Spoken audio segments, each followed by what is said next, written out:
I'm gonna be honest, guys, I haven't out of school for a while. My prop game's pretty weak.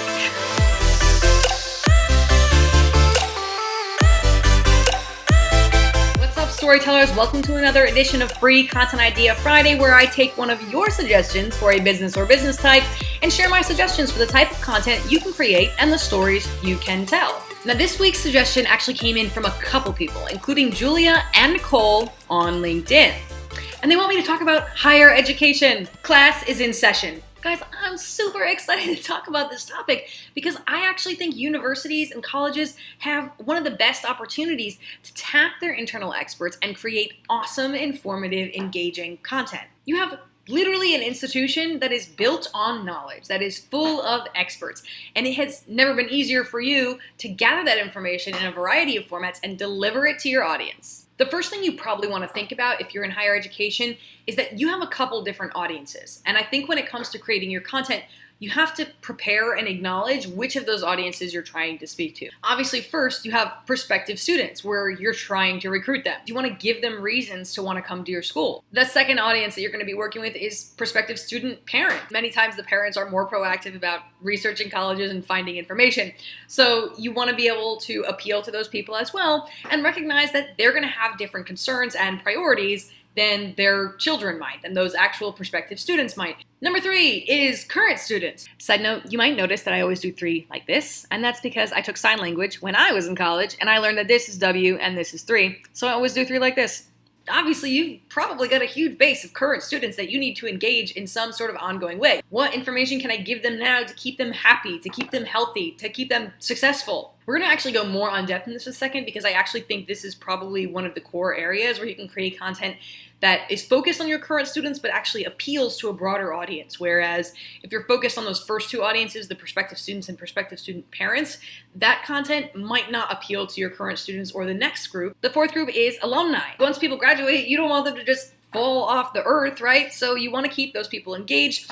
That is more similar to what you give to current students, right? It's engagement-based content. You want them to foster their school pride, make them feel like they're still a part of that community, the same way you do with your current students. And there's actually a 5th group here that I think gets forgotten about a lot, and that's your staff. Colleges and universities have a huge base of people who are not only professors, but groundskeepers and, the people who work in the dining hall and the people who work in the bursar's office. You've got a ton of people, and they need content to feel engaged and proud and feel like they're being acknowledged too. So those are what I perceive to be the 5 sort of core key audiences that you'd be creating content for in a higher education setting. Your prospective students, the prospective student parents, current students, alumni, and your staff. So those are the 5. So whenever you're creating content, you want to think, who is my primary audience, who is my secondary audience, and who is my tertiary audience? Did I say tertiary so I would have another excuse to do the 3 sign? Maybe I did. So if you're sitting there thinking, I don't really have time for 5 content strategies to try to reach each of these different audiences, so how do I get the most bang for my buck? What I think you should do is probably focus on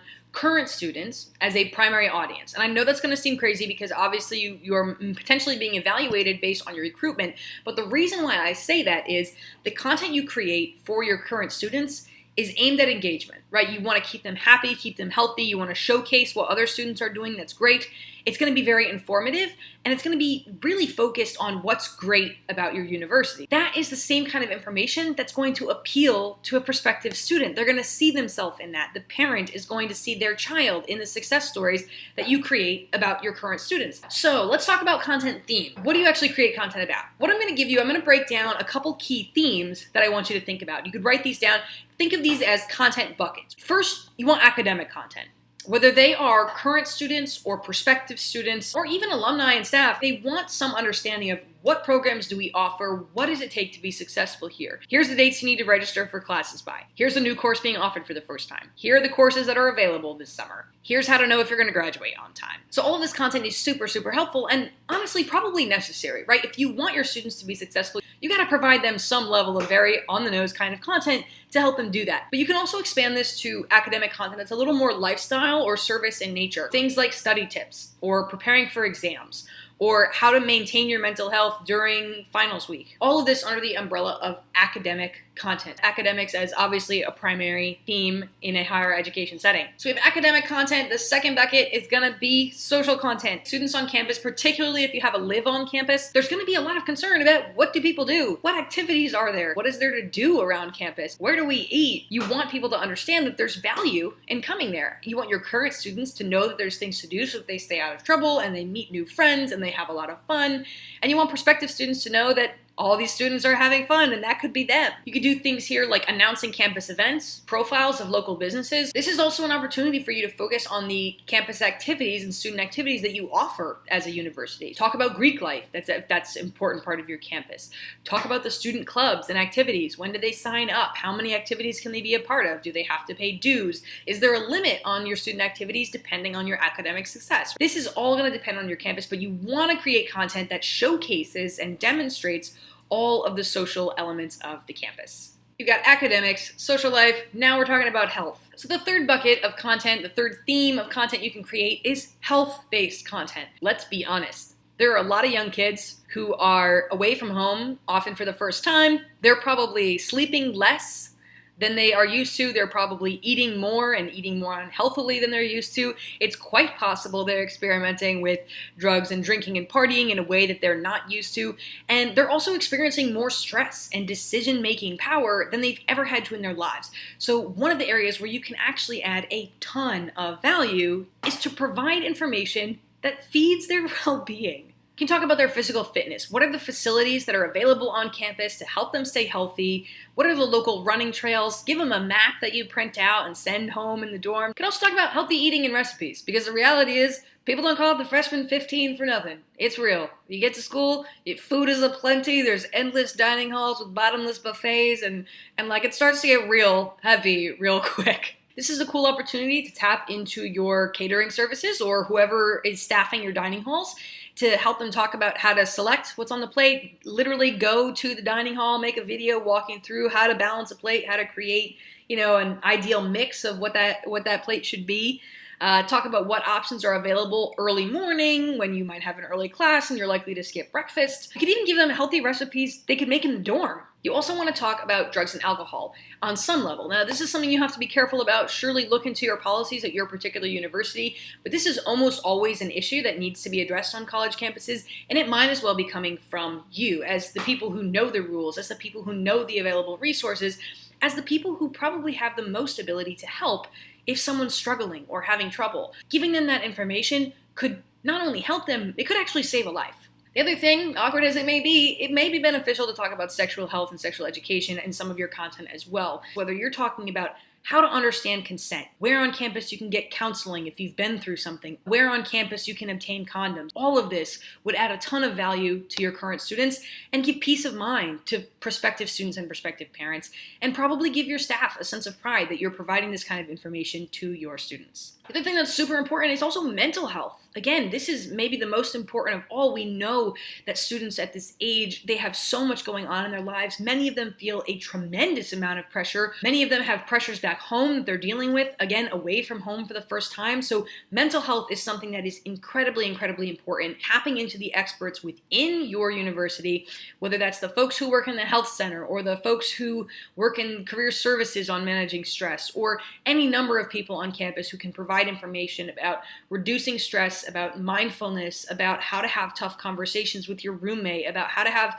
tough conversations with a partner, about some of the things we just talked about, right? How do you have those conversations with when someone you know may be going through drug and alcohol struggles, right? These are the situations your students are going to run into, your parents and prospective parents are going to be concerned about, and you can be a provider of super valuable information that ensures your students' health and safety. We talked about academic content, social content, and health content. Now we're going to talk about financial content. Education is a wonderful thing. But look, we also have to address the elephant in the room. It's also a very, very, very expensive thing. Your students, your prospective students, and all of their parents are going to have a lot of questions. They're going to want to know about tuition. They're going to want to know about financial aid. They want to understand what scholarships are available, how all of that impacts them, what do they do on their taxes, what did they even just sign, what the heck is a master promissory note, and why do I have to sit through 5 hours of video that I don't understand to sign up for things that I still don't understand. They're going to need your help budgeting because they're probably on their own for the first time. They might want to know what work study is available and what they can do to bring the costs down. When do they have to start paying back their loans? All of this is going to be heavy on their mind, and you can do them a great service and potentially set them up for long-term life success and financial success by providing useful information on this topic right up front while they're still there with you. The next content bucket is career.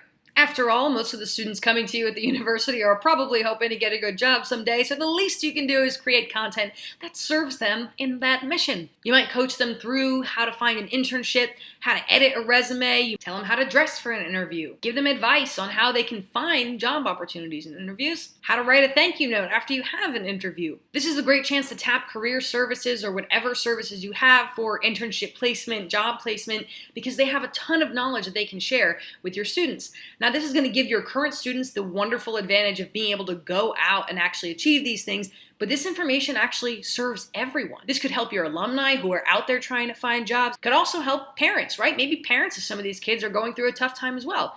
But it also gives those parents faith of current and prospective students that you're going to do your best to get their kids placed in a job that they love. Another great bucket is success stories and spotlights. Now, this is a really great opportunity because guess what? It is only limited by the number of students you have, which means every year you get a fresh pool of however many students that you could be profiling. You could interview new students on what it's like to be on campus, follow a day in the life of each different major. You could follow professors in each different department and talk about why their work is important. You could interview research professors, have them give a tour of the lab and talk about the work that they do. You could follow catering or the groundskeepers, or a bus driver on campus, all of whom have inside information about the campus that no one else does. You can also talk about clubs, right? So you don't have to interview just people or spotlight just people, but you could talk about an organization, a club, a mission, a trip, a volunteer trip of some kind, each of which would give you a chance to showcase the amazing things that are happening within your campus and within your community, which breeds pride among not just your current students and staff, but also your alumni and potential students as well.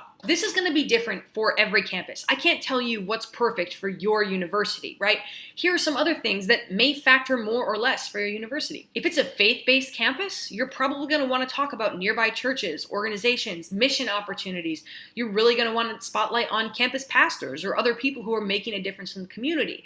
And you may also find that you focus less on things like the sexual education. If you're a dry campus, then maybe the drugs and alcohol education are not as important for what you're doing. So in any of those cases, you just want to take people behind the scenes. Show them what is important. Show them who is important.